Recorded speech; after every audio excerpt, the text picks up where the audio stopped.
সাবেক কূটনীতিক সাকিব আলী। আসসালাম, আপনাকে স্বাগত জানাচ্ছি 21 রাতে। আমাদের সঙ্গে আছেন রাজনীতি বিশ্লেষক শরীফুজ্জামান শরীফ, আপনাকেও স্বাগত জানাচ্ছি 21 রাতে। ককরোচ আন্দোলনে কাঁপছে দিল্লি। গত কয়েকদিন ধরে এই বিষয়টি খুবই আলোচিত, বিশেষ করে ভারতে এবং রাজধানী দিল্লিতে। আজকে তাদের বড় ধরনের একটি প্রোগ্রাম ছিল, সংসদ অভিমুখে তাদের একটি পদযাত্রা ছিল, মিছিল ছিল, সেখানেও পুলিশের ব্যাপক লাঠিচার্জ হয়েছে, বহু আহতের ঘটনা আমরা দেখেছি। তো সরকারের পক্ষ থেকে আমরা যে বিষয়টি এখনো পর্যন্ত দেখছি বিভিন্ন গণমাধ্যমের খবরে, সরকার কিন্তু এখনো খুব শক্ত অবস্থানে আছেন। মানে এটার কারণ কি? তাদেরকে হালকাভাবে নিচ্ছে না, যেটি আমরা দেখছি। আমি কিছু অগ্রগতি আমি উল্লেখ করতে চাই আলোচনা যাবার আগে। মোদী সরকার এই আন্দোলনকে হালকাভাবে না নিয়ে কঠোর অবস্থান নিয়েছে। সরকারের নির্দেশে ককরোচ জনতা পার্টির জনপ্রিয় সোশ্যাল মিডিয়া ও ইনস্টাগ্রাম অ্যাকাউন্টগুলো ব্লক প্ল্যাটফর্ম করার চেষ্টা করা হয়েছে। একে জাতীয় নিরাপত্তার জন্য হুমকি ও ভারতের সার্বভৌমত্বের বিরুদ্ধে চ্যালেঞ্জ হিসেবে দেখা হচ্ছে। সরাসরি সংলাপে বসতেও অস্বীকৃতি জানানো হয়েছে। প্রধানমন্ত্রী বা কেন্দ্রীয় সরকারের জ্যেষ্ঠ মন্ত্রীরা আন্দোলনকারীদের দাবি মেনে শিক্ষামন্ত্রী ধর্মেন্দ্র প্রধানের পদত্যাগের বিষয়ে কোনো সবুজ সংকেত দেননি। এমনকি শিক্ষামন্ত্রী আন্দোলনকারীদের উপর ক্ষোভ প্রকাশ করে তাদের সন্ত্রাসীদের বি টিম বলে উল্লেখ করেছেন। আন্দোলন চরম রূপ নিলে সম্প্রতি সরকারের তরফ থেকে আন্দোলনকারীদের প্রতিনিধিদের সাথে মাত্র 10 মিনিটের একটি সংক্ষিপ্ত বৈঠক করা হয়। এতে কোনো সুনির্দিষ্ট আশ্বাস দেওয়া হয়নি। আরও অনেকগুলো ঘটনা আছে, সেগুলো আমরা আলাপ করবো। আমি সাকিব ভাইকে দিয়ে শুরু করতে চাই। আপনার কাছে কি মনে হয়, আসলে সরকারের দিক থেকে কি দম্ভের কারণে কি এই বিষয়টি? এটা যারা ন্যাশনাল এথনিক সুপ্রিমেসিটাই যাদের পলিটিক্স, অর্থাৎ যেই দেশেই সে পলিটিক্সটা করে, রাজনীতি করে, সেই দেশের সংখ্যাগরিষ্ঠ যেই জাতি, সেই জাতিকে সে বলে শ্রেষ্ঠ জাতি, শ্রেষ্ঠত্ব, জাতিগত শ্রেষ্ঠত্ব, এটা হচ্ছে তার পলিটিক্স, রাজনীতি এইটা। এবং যারা মাইনরিটি থাকে তাদেরকে চরমভাবে ঘৃণা, অবহেলা, তাদের দিকে সমস্ত ঘৃণাটাকে মানে ধাবিত করা। এরকম ধরেন আমি আপনাকে উদাহরণ দিতে পারি, আবারও আমি একই আসবে, সেটা মুসলিনেরও ছিল, সেটা হিটলারেরও ছিল, সেটা কিছুদিন আগে ওই যে ওরবান ছিল হাঙ্গেরিতে, তার ভিক্টর ওরবান, ওনার ছিল, সেটা আপনি স্পেনের ফ্র্যাঙ্কোতে পাবেন, সেটা আপনি এখন আমাদের বাংলাদেশে পেতেন হাসিনার সময়, সেটা আপনি পাবেন আমেরিকায় ডোনাল্ড ট্রাম্পের সময়, সেটাই আপনি পাবেন কিন্তু মোদির ইয়েতে, আপনার ইন্ডিয়াতে।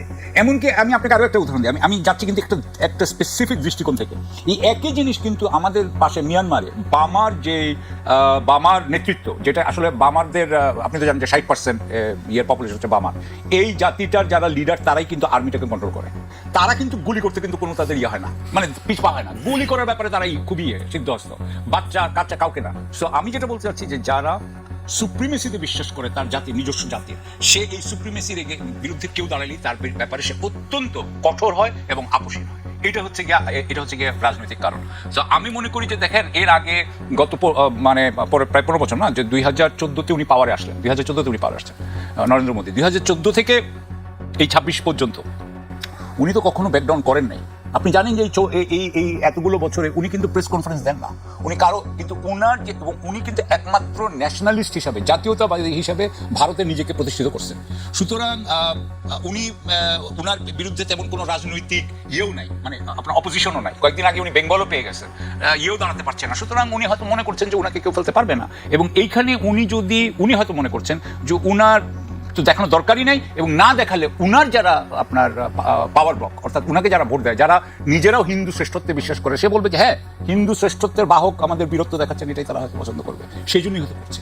এখন আমি খালি বলতে চাই এখানে যে এটার মধ্যে আরো একটা জিনিস আছে, যে এটা বলেছিল কে, তেলাপোকা, এর কথা শুরু হয়েছিল কে থেকে। আমাদের দর্শক শ্রোতাদের জন্য এটাও একটু জানা দরকার। এটা কিন্তু বলেছিলেন chief justice mister Suryakant. Suryakant যে উনি বলেছিলেন, তার মানে কি, যে যারা অ্যাক্টিভিজম করে তারা হচ্ছে সব তেলাপোকা, সরকারে যারা থাকবে তারাই হচ্ছে গিয়ে আসল, যারা জনগণের পক্ষে এরা করে তারা তেলাপোকা। সুতরাং আদানিদের যেমন একটা, আপনার অলিগার্কদের যেমন একটা শিবির তৈরি হয়েছে, বিজেপির যেমন একটা রাজনৈতিক শিবির তৈরি হয়েছে, আপনার সরকারের এবং আপনি এটা ওনাদের জাতীয়তাবাদী, আপনি নানা ধরনের থিঙ্ক ট্যাঙ্কও দেখতে পাবেন, যে ওনাদের একটা সুবিধাপ্রাপ্ত একটা গ্রুপ তৈরি হয়েছে। তারাই কিন্তু এই সুবিধার বিরুদ্ধে যারা কথা বলতেছে, এই দেশের বিরুদ্ধে যে ইন্ডিয়া কাজ করছে না, যারাই বলছে, তাদেরকেই তারা তেলাপোকা বলতে চাচ্ছে। আর এখন আমার মনে হয় যে গিভেন, আমি যেটুকু বলবো যে এই 2014 থেকে উনি অনেক কথা বলেছিলেন, একটা কথা তো ঠিক মতো খাটে নাই ওনাদের এতদিন পর্যন্ত। যারা আজকে এই ককরোচটা করছে, যেমন ধরেন আমি অভিষেক দীপকে নিয়ে বলি, যে who is the leader of cockroach জাতীয় পার্টি, সিজেপি, উনি তো আমেরিকা থাকেন, আমেরিকা বা কানাডা কোথাও থাকেন। আমি যেটা বলতে চাচ্ছি, দেখেন ওনাদের নিজস্ব ইয়েতে দেশে এই শিক্ষার মান কমে যাচ্ছে, যেটা নিয়ে এটা শুরু হয়েছে। ওনাদের এখানে এমপ্লয়মেন্ট তৈরি হচ্ছে না, কর্মসংস্থান তৈরি হচ্ছে না। আমেরিকাতে ওনাদের কর্মসংস্থান নিয়েও এখন টান পড়েছে। আমেরিকাতেও ওনাদের আর পছন্দ হচ্ছে না, অস্ট্রেলিয়াতেও আর ওরা যেতে চাচ্ছে না। সো এর মধ্যে আপনার মোদির কিন্তু ইমেজটা ফল করে গেছে। ওদের যত এফডিআই ছিল, এফডিআই হ্যাঁ ডাইরেক্ট ফরেন ইনভেস্টমেন্ট, সেটা উইথড্র করে নিয়ে চলে যাচ্ছে, ওখান থেকে বের করে নিয়ে চলে যাচ্ছে। সো আমি মনে করি যে এখন ওদের এতটাই অবস্থা খারাপ, ইয়েতে এই সময় ধাক্কাটা আসাটাই স্বাভাবিক। তবে যখন অবস্থা খারাপ, ইভেন দেয়ার সিচুয়েশন, আপনার তো মনে আছে যে হিটলার কিন্তু নিজেকে আত্মহত্যা করছে, বাট হি ডিড নট গিয়ে। আমি বলবো যে যারা খুব রাইট উইং হয় তারা কিন্তু আপনাকে শেষ পর্যন্ত তারা ফাইট করে যাবে, এবং যেহেতু এটা দক্ষিণপন্থী এরকমই হয়। আমি আপনার কাছে আবার আমি বলছি শরীফ ভাইয়ের কাছে আসতে চাই। শরীফ ভাই, আপনার কাছে কি মনে হচ্ছে যে এই আন্দোলন, তাদের যে দাবিগুলো, সেই দাবিগুলো তো নিশ্চয়ই যৌক্তিক। এক হচ্ছে প্রশ্ন, সরকারি পরীক্ষার যেসব প্রশ্নপত্র সেগুলো ফাঁস হচ্ছে, শিক্ষা ব্যবস্থার সংস্কারের কথা বলা হচ্ছে, সেগুলো খুব বেশি আমরা দেখছি না। বেকারত্বের একটি বড় একটি প্রশ্ন আছে। এই জায়গাগুলোতে কি আপনার কি কাছে মনে হয় যে আসলে সরকার এই বিষয়গুলোকে এড়িয়ে গিয়ে খুব ভালো অবস্থানে, আমরা আমাদের যদি অভিজ্ঞতা আমরা দেখি, সেক্ষেত্রে আপনি কিভাবে দেখবেন আসলে? ধন্যবাদ আপনাকে, ধন্যবাদ সাথের আলোচক এবং দর্শক শ্রোতাদেরকে। কখনো কখনো বাজারে কতগুলো ট্রেন্ড বোঝা যায়, যে আপনি এই পণ্যটি যদি বাজারে নিয়ে আসেন তাহলে ভালো বিক্রি হবে। আমি যদি আপনার এই প্রশ্নের উত্তরে বলি যে এই আন্দোলনের ভেতর থেকে ভারতের বিজেপি সরকার ক্ষমতাচ্যুত হবে, এমনকি ভারতের নিরাপত্তা, তার অখণ্ডতা, এটাও বিঘ্নিত হতে পারে, কেউ কেউ খুব খুশি হবে, কিন্তু রিয়েলিটিটা আসলে তা না। এটা আমাকে খুশি করবে, কিন্তু বাস্তবতা যথার্থ বলেছেন যে ভারতের তরুণদের মধ্যে এক ধরনের অনিশ্চয়তা তৈরি হচ্ছে, এবং এর পেছনে একটা বড় কারণ হচ্ছে শিক্ষার মান। তারা প্রতিযোগিতাপূর্ণ জায়গাগুলোতে তারা পিছিয়ে যাচ্ছে, এটা যেমন সত্য। আবার খেয়াল করবেন, সারা পৃথিবীর যে কর্পোরেট হাউসগুলো আছে তার যারা প্রধান, প্রায় সবাই কিন্তু ভারতীয় বংশোদ্ভূত, আবার তারা বাইরে পড়াশোনা করেছে। কিন্তু সাম্প্রতিক সময়ে তাদের বেকারত্বটা বাড়ছে, এবং এই বেকারত্ব দূর করার জন্য তারা যখন রাষ্ট্রের কাছে, তাদের সরকারের কাছে দাবিটা তোলে, তারা এমন কতগুলো বিকল্প প্রস্তাব দেয় যেগুলো তরুণদেরকে আরো বিক্ষুব্ধ করে। কলকাতায় মমতা ব্যানার্জির কাছে এসে যখন কাজের দাবি করেছে, তখন তিনি বলেছেন যে উদ্যোক্তা হও, রাস্তার পাশে চার দোকান নিয়ে বসে যাও। এটি নিয়ে প্রচুর ট্রল হয়েছে। এই তরুণদের মধ্যে যে অস্থিরতা কাজ করছে, তাদের একটু বড় কারণ হলো যে পরীক্ষার শিক্ষা তবে ভারতের আন্দোলন এটি কিন্তু প্রথম না। ভারতের সব থেকে শক্তিশালী হলো কৃষক আন্দোলন। প্রায় দেখবেন যে এখন চলছে, বিভিন্ন জায়গা থেকে পদযাত্রা করে দিল্লি, এবং 2 বছর আগে যে ধরনের পরিস্থিতি, এবং দীর্ঘদিন তারা অবরোধ করে তাদের দাবি মানতে বাধ্য করেছিল। সেখানকার নর্মদা রক্ষার আন্দোলন আপনার নিশ্চয়ই মনে থাকার কথা, মেধা পাটেকারের নেতৃত্বে একটা বড় আন্দোলন। সেখানে দুর্নীতির বিরুদ্ধে একটা বড় আন্দোলন হয়েছিল আন্না হাজারের নেতৃত্বে। অর্থাৎ বিভিন্ন শ্রেণী, পেশা, ইস্যু, এই আন্দোলনগুলো তাদের নিয়মিত চলে। এবার তরুণরা রাস্তা নেমেছে, এবং এই তরুণদের আন্দোলনের ফলাফলটা কি হবে? এই ফলাফলটা হয়তো একটা পর্যায়ে গিয়ে সরকারকে একটা নেগোসিয়েশনে আসতে হবে, তাদের সাথে আলোচনায় বসতে হবে, বা একটা সমাধান করতে হবে। কিন্তু তারা যদি সেটি না করে, তাহলে এই আন্দোলনটা কোন দিকে যাবে? সে কি আগ্রাসী হবে? এখন পর্যন্ত রাজনৈতিক দলগুলো, তাদের প্রতিক্রিয়াগুলো, আপনি ওই নতুন যে পার্টিটা দিল্লি কেন্দ্রিক, তাদের একটা সাপোর্ট আছে, এবং অনেকে মনে করে যে এরা এই আন্দোলনটাকে সমর্থন করছে। আবার কংগ্রেসের রাহুল গান্ধীর যে বক্তব্য যদি দেখেন, তিনি অনেকটা ব্যালেন্স করছেন। কারণ আমাদের এখানে অনেকগুলো কথা আমরা যেভাবে বলতে পারি, আপনি ইউরোপের সোসাইটিতে, অন্যান্য সোসাইটিতে একেবারে লাগামহীনভাবে কথা বলতে পারেন না। আমাদের এখানে টেলিভিশনে, রাস্তায় দাঁড়িয়ে আমার স্বাধীনতা সম্পর্কে প্রশ্ন তোলা যায়, যেটা যৌক্তিক না অযৌক্তিক। কিন্তু পৃথিবীর অন্য কোথাও এই কথাগুলো বলার সাহস আপনি পাবেন না, সুযোগও পাবেন না। ভারতে তারা এই আন্দোলনটাকে তারা খুব কেয়ারফুলি দেখছে। আপনি বাইরের থেকে যতই মনে করি আমরা যে এটিকে তারা একেবারে স্বাভাবিক, সাধারণভাবে দেখছেন। নো, তারা প্রথমেই কৌশল নিয়েছে, শক্ত হোক, চড়াও হোক তাদের করে। গতকালকে চড়াও হয়েছে, কারণ তাদের মধ্যে একটা ভীতি আছে। সেই ভীতিটা কি? সে তার চোখের সামনে 3টি দেশের তার প্রতিবেশী, সেখানে তরুণদের আন্দোলনের পরিণতি কি হয় সেটি দেখেছে। শ্রীলঙ্কায় রেজিম চেঞ্জ হয়েছে, নেপালে চেঞ্জ হয়েছে, আমাদের এখানে চেঞ্জ হয়েছে। সুতরাং টেনশনটা তার আছে। আবার তার আরেকটা প্রতিবেশী আছে পাকিস্তান, যে এই জায়গাগুলোতে হয়তো কিছু ফুয়েল সাপ্লাইটা যদি দেয়, তাহলে এই আগুনটা ছড়িয়ে যেতে পারে। সুতরাং তার টেনশনটা আছে, সে ভেতরে ভেতরে তার উৎকণ্ঠা আছে। তা না হলে এই ধরনের একেবারে একটা নিরীহ আন্দোলন। আমাদের এখানে কয়েকদিন আগে একজন মন্ত্রী তরুণদেরকে ফার্মের মুরগি বললেন, আর সেখানে বিচারপতি তাদেরকে তেলাপোকা বলেছেন। কিন্তু আপনি এখানে শিক্ষার্থীদের যে দাবি দেওয়া ছিল সেগুলো মেনে নিয়ে একেবারে খুব দ্রুত সময়ের মধ্যে পার্লামেন্টে দাঁড়িয়ে মন্ত্রী বললেন যে আমি এটি বলে থাকলে সরি। কিন্তু তারা বলছে না কেন? তারা বলছে না এই কারণে তারা একটা ভয় তাদের মধ্যে আছে, সেটা হলো যে এই জেনারেশনকে যদি আমি এই মুহূর্তে তারা বুঝে ফেলে যে আমি ভয় পেয়েছি, আমি যদি তাদের কথাটা মেনে নেই, তাহলে এই ধরনের প্রবণতাগুলো বাড়বে। আপনি খেয়াল করবেন যে সারা ভারতব্যাপী বিজেপির যে হিন্দুত্ববাদ, এটা প্রবলভাবে ছড়িয়ে পড়ছে সব জায়গায়। মাত্র 25 বছর সময় দিয়ে একটা পশ্চিমবঙ্গ সে দখলে নিয়ে গেছে, দীর্ঘ সময় তো লাগেনি। কিন্তু আপনি যদি তাদের ছাত্রদের যে শিক্ষা প্রতিষ্ঠানগুলো আছে তার নির্বাচন যদি দেখেন, বিজেপির ছাত্র সংগঠন কোথাও জায়গা পায় না এখনো। এই যে জওহরলাল জেএনইউ যেটা বিশ্ববিদ্যালয়, দিল্লি বিশ্ববিদ্যালয়, সেখানকার যে বড় প্রতিষ্ঠানগুলো আছে, প্রতিষ্ঠানগুলোতে বিজেপির যে ছাত্র সংগঠন তারা সেখানে ছাত্রদের মধ্যে সেভাবে প্রভাব বিস্তার করতে পারছে না। নির্বাচন হলে, ফেয়ার নির্বাচন হলে তারা হেরে যাচ্ছে। জেএনইউ থেকে ম্যাক্সিমাম নির্বাচনই দেখবেন লেফট ওরিয়েন্টেড যারা তারা পাশ করছে। তার অর্থ হলো তরুণদের মধ্যে এই যে উগ্রপন্থী ধর্মীয় কালচার বা ধর্মীয় রাজনীতি, তার বিপক্ষে তাদের একটা পজিশন আছে। সুতরাং সেই তরুণরা যেখান থেকে শুরু করেছে, এটাকে আমি শিক্ষা সংস্কার আন্দোলন বলবো। এটার সাথে তো আসলে রাষ্ট্র ক্ষমতার কোনো বিষয় নেই।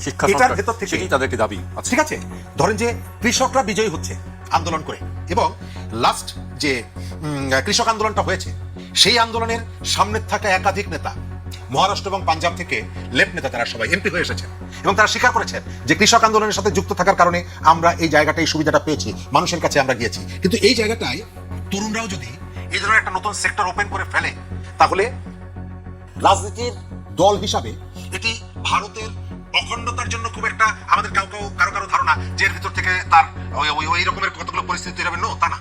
কারণ তাদের একটা কনফেডারেশন, অনেকগুলি রাজ্য একটা জায়গায় স্পার্ক করলে সব জায়গায় সমান স্পার্ক করবে না, এটা রিয়েলিটি। এবং সমান স্পার্ক যদি না করে, তাহলে আপনি ওই ধরনের ভাবনাও যদি থাকে, সেই ভাবনা আপনি এক্সিকিউট করতে পারবেন না, আপনি সরকারকে দুর্বল করতে পারবেন। আপনি যেখানে আন্দোলন করছেন সেটা দিল্লিতে আন্দোলন, আপনি এটি দিয়ে তো পাঞ্জাবকে ইনফ্লুয়েন্স করতে পারবেন না, যেটা এখানে সম্ভব। আপনি একটা জায়গায় শুরু করলেন, সব জায়গায় দ্রুত ছড়িয়ে পড়লেন। দ্বিতীয়ত, তরুণদের এই যে আন্দোলনের যে স্রোত, এটা সারা ভারতে যে ছড়িয়ে পড়েছে তা কিন্তু না। এবং সেখানে কৃষক আন্দোলনটাও যখন হয়, প্রত্যেকটা জায়গায় একরকমের হয় না, কিন্তু তারপরেও তাদের ভয়ের জায়গাটা হলো তার যে আশপাশের যে 3টা দেশে যে উথাল পাথাল হয়ে গেল ছাত্রদের উপরে ভর করে, সেই ধরনের কোনো পরিস্থিতির দিকে যাতে না যায়, সেই কারণে শুরুতেই প্রথমত তারা ভাব দেখাচ্ছে এমনই যে আমরা এটাকে কেয়ার করছি না। দ্বিতীয়ত, শক্ত আচরণ করছে। আপনি যদি কেয়ার না করেন, তাহলে এত কঠোর হওয়া, আমি কোনো আলোচনায় বসবো না, আমি তোমাদেরকে কোনো দাম দিচ্ছি না, আমি তোমাকে পিটিয়ে থামিয়ে দিচ্ছি। এবং তাদের নিজস্ব লাঠিয়াল বাহিনী, এটা আমাদের থেকে ভারতের রাজনীতি আরো প্রকট রাজনৈতিক প্রভাব নিয়ে লাঠিয়াল বাহিনী গড়ে তোলা এবং লাঠিয়াল বাহিনীকে পরিচালনা করা, এটা বিজেপি করে, অন্যান্য দলগুলো করে, এবং এটা শুরু করে দিয়েছে।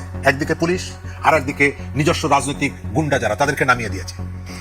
মিছিলের উপস্থিতি যাই হোক না কেন, তরুণদের মধ্যে এই আন্দোলন বিস্তৃত হচ্ছে, এবং গতকালকে কলকাতায় অনেক বড় মিছিল হয়েছে এই ইস্যুতে। সুতরাং এটাকে তারা যতই শাসকদের পক্ষ থেকে, মোদী সরকারের পক্ষ থেকে এটা গুরুত্বহীন মনে করলেও, ভেতরে ভেতরে তারা এর উত্তাপটা অনুভব করছে। জি, আমি আপনার কাছে আবার সাকিব ভাইয়ের কাছে আসতে চাই। সাকিব ভাই, সোনাম ওয়াংচুক তিনি অনশন করছিলেন 3 সপ্তাহ ধরে, আমরা জানি, কিন্তু তাকে পুলিশ জোর করে ধরে নিয়ে গিয়ে হসপিটালে ভর্তি করে দিয়েছে, এবং তারপর মূলত আরও বেশি বিক্ষুব্ধ হয়ে উঠেছে যারা আন্দোলন করছেন। আজকে সবশেষ একটি খবর আমি দেখেছি যে প্রশ্নপত্র ফাঁসের ঘটনায় জড়িতদের বিরুদ্ধে সর্বোচ্চ কঠোর শাস্তি নিশ্চিত করার কথা জানিয়েছেন ভারতের প্রধানমন্ত্রী নরেন্দ্র মোদী। এই প্রথম তিনি এটি নিয়ে মুখ খুলেছেন। তিনি বলেছেন, প্রশ্নপত্র ফাঁস প্রতিরোধ করা শুধু সরকারের নয়, বরং পুরো জাতির দায়িত্ব। এনডিএ সংসদীয় দলের মঙ্গল মিলন বৈঠকের পর কেন্দ্রীয় সংসদীয় বিষয়ক মন্ত্রী কিরেন রিজিজু প্রধানমন্ত্রীর বক্তব্য তুলে ধরে এই তথ্য জানিয়েছেন।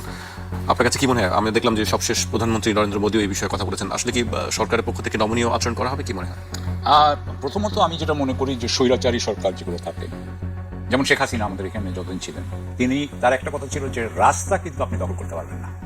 এবং যখন গত 15 বা 16 জুলাই যখন বাংলা ব্লকেড করা হয় ঢাকায়, বা বাংলা ব্লকেড যখন বাংলাদেশ যখন করা হয়, তখন কিন্তু সেই গুলিটা শুরু হয়, প্রচন্ডভাবে সেই গুলি শুরু হয়। অর্থাৎ রাস্তা আপনি একটা এলাকা দখল করে আছেন, জান্তার মান্তার। ভাই যেমন বললেন আন্না হাজারের কথা, আপনি বলেছেন আন্না হাজারের কথা, আন্না হাজারেও কিন্তু এরকম একটা জায়গাতেই বোধহয় বোধহয় যন্ত্র মন্ত্র ছিল না, দিল্লিতেই আর একটা কোন একটা জায়গায়, একটা মাঠে ওনারা বসেছিলেন অনেকদিন ধরে। এটা হয়। এর আগে ওই ভাই যে বলছিলেন আপনার, যে বারবারই আমরা দেখি যে কৃষকরা যেমন রাস্তার পাশে বসে থাকে, তো সেটা অ্যালাউ করা হয়। কিন্তু যখন আপনি রাস্তা দিয়ে যাচ্ছেন, রাস্তাটা, এবং এটা তো আপনি সংসদে যাচ্ছিলেন, সুতরাং ইট ওয়াজ এ চ্যালেঞ্জ। হ্যাঁ, এটা কিন্তু এক ধরনের আপনার দিচ্ছে যে আপনি ক্ষমতা রাখতে পারবেন কিনা। তো এমনিতে ধরেন আমার কথা হচ্ছে বিবিসির বিরুদ্ধে বলি বা যে কোনো যারাই তার বিরুদ্ধে গিয়েছে নরেন্দ্র মোদীর বিরুদ্ধে, নরেন্দ্র মোদী তো কারোর সাথে কোনো কম্প্রোমাইজে যান না, কারোকেই কিন্তু উনি কোনো স্পেস দেন নাই এবং সবাইকেই রীতিমতোভাবে কাট ডাউন করা হয়েছে, এমনকি রাহুলের ব্যাপারেও এটা প্রযোজ্য। আরেকটা জিনিস আমি আপনাকে বলবো যে এখানে একটা আমেরিকা কানেকশন থাকতে পারে আন্দোলনের সঙ্গে। অবশ্যই। কেন আপনার কাছে এই মনে হচ্ছে? ইন্ডিয়ানরা তো সারাক্ষণ বলেছে যে ঢাকাতে যেটা হয়েছে সেটার মধ্যে আমেরিকানরা পয়সা দিয়েছিল, বলেনি যে বাংলাদেশে? তো আমি গতকালকে একটা পড়লাম আপনার যে আমেরিকা নাকি কালার রেভলিউশনে ব্রহ্মচালানি তাদের সবচেয়ে বড় জাতীয় নিরাপত্তা বিশ্লেষক, রাইট উইং বা ন্যাশনালিস্ট, যিনি বললেন যে আমেরিকায় ককরোচদের সহায়তা করছে আমেরিকা। কেন আসতেছি আমি ওখানে, বলছে যে আমেরিকা হিন্দু ন্যাশনালিজমের পক্ষে থাকবে না, এমনকি ওয়েস্টার্ন ওয়ার্ল্ড হিন্দু ন্যাশনালিজমকে তারা অ্যালাউ করবে না। এটা উনার কথা, আমি বলছি না, এটা উনার কথা। উনি বলছেন যে আমেরিকার বোধহয় সহকারী প্রতিরক্ষা সচিব ল্যান্ডাও, মাইকেল ল্যান্ডাও, উনি বলেছেন যে আমরা চায়নার ব্যাপারে ভুল করেছিলাম, চায়নাকে আমরা সব দিয়ে দিয়েছি, চায়না উঠে গিয়ে এখন আমাদেরকে চ্যালেঞ্জ করছে, আমরা ইন্ডিয়াকে কখনো এত কিছু দিব না। তারপরে আপনার ইন্ডিয়ার সাথে তাদের জেনারেল ইলেকট্রিকের একটা আপনার ওই হয়েছিল ইঞ্জিন দেওয়ার, সেই ইঞ্জিন তারা দিচ্ছে না, হ্যাঁ পড়ে আছে, ওর তেজাসের ফ্রেমগুলো, প্লেন ফ্রেমগুলো পড়ে আছে। সুতরাং তারা মনে করছে যে আমেরিকা তাদের সাথে রীতিমতো ভাবে অত্যন্ত খারাপ ব্যবহার করছে এবং বরং পাকিস্তানের সাথে তারা ক্লোজ। ওই